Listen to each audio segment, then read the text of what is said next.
Do you think in those spaces, people are becoming desensitized to the enormity of murder as a crime? Oh no, he missed! And they're filming themselves crying. What do you mean you missed? You had one job! People are like, what, are you triggered by jokes now? And I'm like, one, it's not really jokes. This all contributes to exactly what the researcher in this clip mentioned: desensitization.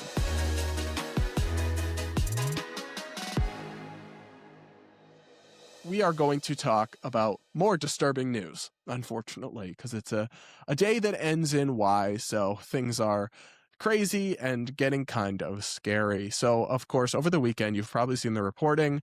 There was an intruder who was shot and killed at Mar-a-Lago, which is, of course, President Trump's residence here in Florida, who entered the premises with a firearm and I think a gas can. So the natural assumption here is that he went there planning to hurt President Trump. Thankfully, he was apprehended and killed by law enforcement, but this is still, of course, a huge story. We're going to go to News Nation here for more details. Listen to this. Now to this, everybody. Investigators searching for answers this morning over a new threat of political violence, this time at the president's Mar-a-Lago estate. Secret Service shooting and killing a man armed with a shotgun and a gas canister. He was able to make it into a secure perimeter. Now, President Trump was at the White House at the time, so thankfully he wasn't in Florida. But state and federal officials now looking into the 21-year-old's background and what led him to the president's Florida home. News Nation national correspondent Brooke Schaefer is live for us at Mar-a-Lago this morning. Brooke, the FBI is now involved, and your sources are saying how the would-be gunman even got onto the grounds in the first place. That's right, Marky. The FBI now leading this investigation. Today, we're told FBI investigators are looking into a possible motive for this shooting, as well as the background of this suspected shooter, identified by the agency yesterday as Austin Tucker Martin, 21 years old, from North Carolina. He'd actually recently been reported missing by his family. A law enforcement source told us that yesterday, around 1:30 in the morning, agents opened up the north gate at Mar-a-Lago to let a staff member out. That's when Martin ran through that then open gate armed with a shotgun. Local deputies also shared with us a picture of the gun they said that 21-year-old was holding, along with a gas can. Here's what the sheriff said happened next. He was ordered to drop those two pieces of equipment that he had with him, at which time he put down the gas can, raised the shotgun to a shooting position. At that point in time, the deputy and the two Secret Service agents fired their weapons and neutralized the threat. A senior White House official told us President Trump was briefed on this shooting, though we haven't heard any public comments from him about it. So that coverage brings us up to speed with the story here, which does seem to have resolved, thankfully, without President Trump being in any real danger, because he wasn't even at Mar-a-Lago when this all went down. But it's disturbing to me. I mean, this is now, I guess, the third attempted assassination of President Trump, and I think this is a fair assumption, assuming that's what that person intended to do.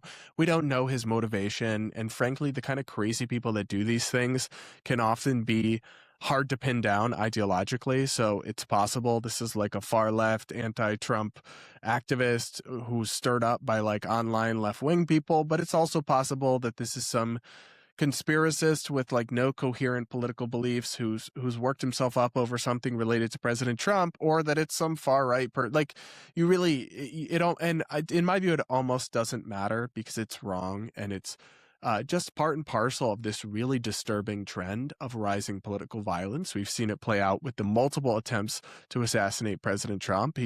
I still cannot believe how close he came to being killed in Butler, Pennsylvania, and I feel like we just moved on from that. And I get why, because other things were happening, but it's so insane that happened. And I am not a supporter of the president. I'm pretty critical of him, but I wish no harm to him. And I don't understand how people can cheer this kind of thing on and not see this for what it is. See this for the kind of despicable evil, violation of our social contract and norms, an attack on America itself. that's really what political violence is, because it's a core part of our identity, that is not what we do. That is not how we solve our problems, and that is not justified. Yet we're seeing this as a rising trend, particularly, I do believe, on the left in this country, with this rise of kind of assassination culture and the glorification of violence and of killers like Luigi Mangione.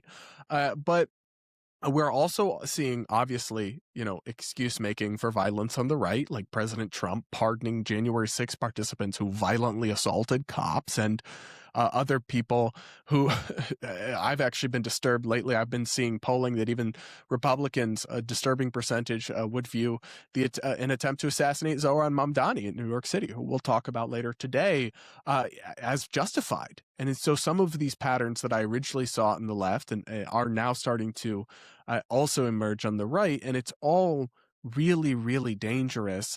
But to the particular kind of pro-assassination culture that we've seen emerge among left of center, especially heavily online Americans, I want to remind you guys about some research I've discussed on the show before from the Network Contagion Institute, where they polled on this, and the results are absolutely horrifying and shocking beyond words. I'm going to play a clip from NBC News where they discuss the rise of assassination culture because of the survey that was done that they found from the National Contagion Research Institute. Let's listen to this. Soon after Luigi Mangione was accused of killing United Healthcare CEO Brian Thompson, the meme started, celebrating the cold-blooded murder, treating the alleged killer like a hero. He's become a symbol for this really enormous and radical and maybe unprecedented change in American culture. Anthropologist Max Horder works with the Network Contagion Research Institute, studying online threats. We're no longer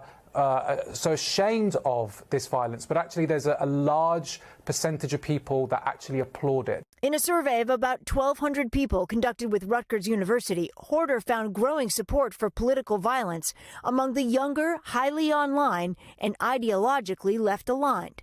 According to their results, 56% of people who identify as left of center believe there could be some justification for killing President Donald Trump.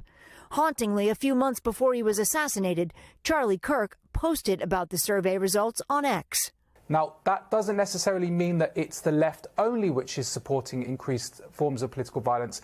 It seems to be more that they're sort of catching up, that we're seeing a broader change in America where both sides are now radicalized. Online networks across the political spectrum fueling the growth of what he calls an assassination culture. Do you think in those spaces people are becoming desensitized to the enormity of murder as a crime? Absolutely, I do. I remember just how horrified I was by this research and by this information. And it's why I talk about these things and why I take such a firm stance on this. People are like, oh, it's just viral TikToks, when I cover things like people cheering and being sad, or rather cheering the death of Charlie Kirk and the murder of Charlie Kirk, or being sad that the attempted assassin missed when he tried to shoot President Trump. And I show you influencers with millions of followers turning this all into like, oh, they're just joking. Oh no, he missed. And they're filming themselves crying. What do you mean you missed? You had one job. People are like, what, are you triggered by jokes now? And I'm like, one, it's not really jokes. First of all, I think they genuinely do want that. And two, this all contributes to exactly what the researcher in this clip mentioned. Desensitization to violence. I think that's a social media phenomenon and it's a news consumption phenomenon, but it's a dangerous one because people really are not properly mortified by the idea of these murders, of these shootings, because they've seen, death and destruction and despair ad nauseum on their social media feeds. They do get desensitized to it, and then they lose sight of how evil it is and how wrong it is and how behind every person, even if you don't like their politics, is a human being with family and loved ones, and that this kind of thing can never be justified in a society where we retain democratic means of solving our differences, where it's a different story if you live in a, oppressive monarchy or authoritarian state with no elections and no hope of changing any regime. I mean, that's when everyone, or at least lots of people, certainly believe that some form of violent revolution could possibly be justified. But the idea that you have the right in a democratic civil society to solve your differences this way, instead of actually properly trying to redress or advocate for your beliefs, is so dangerous, and it's not a laughing matter at all. And people don't pay enough attention to this stuff because it's mostly metastasizing online and in pockets of the internet and in meme culture. And so there's not like a statement from a big elected Democrat to point to. There's just TikToks with millions of likes cheering on violence or simping or thirsting for Luigi Mangione or this kind of thing. So it doesn't break into the news cycle quite in the same way. But to me, it's a deeply sinister, deeply sinister thing that's unfolding here. And I really am mortified by it. And I do also agree that it is, I don't know that it's necessarily a symmetrical problem, like perfectly 50-50, but there's definitely sentiment on both sides to express support for this kind of thing. And if we don't get off this track, it's headed somewhere ugly, folks. It's headed somewhere very dangerous and very ugly. That is what I will say. And to me, that is clear and apparent.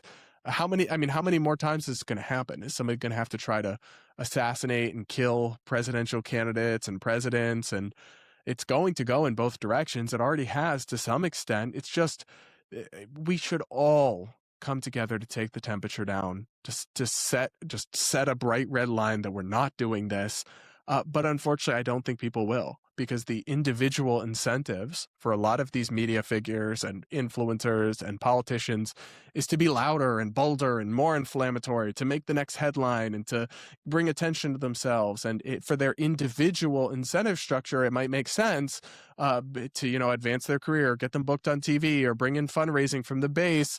But all the while, they're slowly participating in the degradation of our civil discourse and our society.